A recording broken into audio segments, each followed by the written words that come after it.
ایک دفعہ کا ذکر ہے کہ پہاڑوں کے درمیان ایک خوبصورت سا شہر آباد تھا جس میں عائشہ نام کی ایک پیاری سی بچی رہتی تھی۔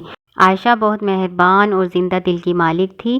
اسے پڑھنے کا بہت شوق تھا۔ وہ کتابیں پڑھ کے بہت خوش ہوتی تھی۔ ایک دفعہ ایسا ہوا کہ وہ محلے کی ایک پرانی کتابوں کی دکان پر گئی اور وہاں پہ پرانی کتابوں کو دیکھنے لگی تو اس نے وہاں پہ ایک ایسی کتاب دیکھی جو بہت چمکدار صفحوں پر مشتمل تھی، جس میں سنہرے ورق مدھم روشنی میں چمک رہے تھے۔ عائشہ میں تجسس پیدا ہوا۔ اس نے آگے بڑھ کر اسے کھولا۔ اس کی حیرت کی انتہا نہ رہی کیونکہ اس کتاب کے سارے ورق خالی تھے سوائے ایک رسم الخط کے جس میں لکھا تھا، اپنی قسمت خود لکھو۔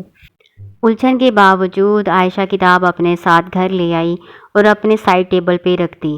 جب بھی وہ رات کو فارغ ہوتی تو اس کو کھولتی اور اس میں اپنی تجربات کو درج کرتی، دوستی کی کہانیاں لکھتی، اپنی نئی نئی دریافتوں کی کہانیاں اس میں لکھتی اور اپنے تخیلات کی تخلیق کرتی۔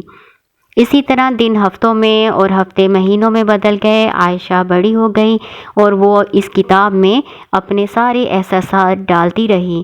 اس نے اس میں اپنے چیلنجوں کا ذکر کیا، اپنی کامیابیوں اور ناکامیوں کا بھی ذکر کیا، لیکن اپنے اس نئے ساتھی کی رہنمائی کے ساتھ وہ ہر حالت میں ثابت قدم رہی۔ آخرکار عائشہ کی کہانی اپنے عروج پر پہنچ گئی۔ عائشہ اپنے خیالات، واقعات اور تجربات کو اس کتاب میں درج کر کے بہت خوش تھی۔ اس خالی صفحوں والی کتاب نے اسے سکھایا کہ زندگی صرف واقعات کا سلسلہ نہیں بلکہ ایک کہانی لکھے جانے کا انتظار کر رہی ہے۔